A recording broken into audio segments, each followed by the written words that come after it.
A friend of mine teaches Middlemarch by George Eliot, and told me that his students are having trouble understanding the following, as Eliot puts it, pregnant little fact.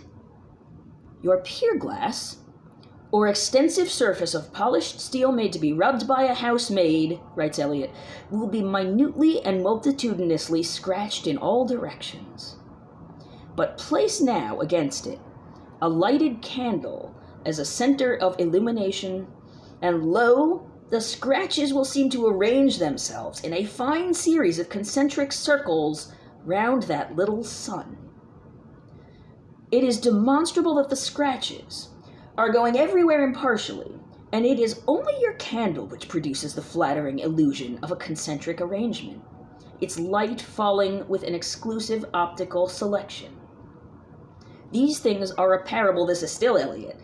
The scratches are events, and the candle is the egoism of any person now absent. Now, what Eliot is really saying, I do not pretend to know. But I said to my friend Phil, gee, I know why your students are having trouble understanding this passage. So am I. I cannot, from anything in my working knowledge of the material world, think what's up with the concentric circles of light on a scratched up mirror. Now, you can't duplicate this event with a modern mirror because they have glass coating to avoid being scratched up. So I found a stainless steel surface without a glass coating, a mixing bowl from my kitchen. Found some 150 grit sandpaper. Gave it a nice, random, impartially directed little scratch up.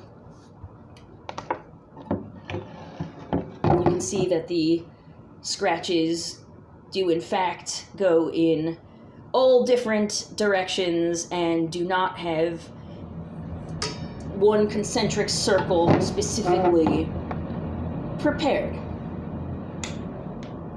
Now behold,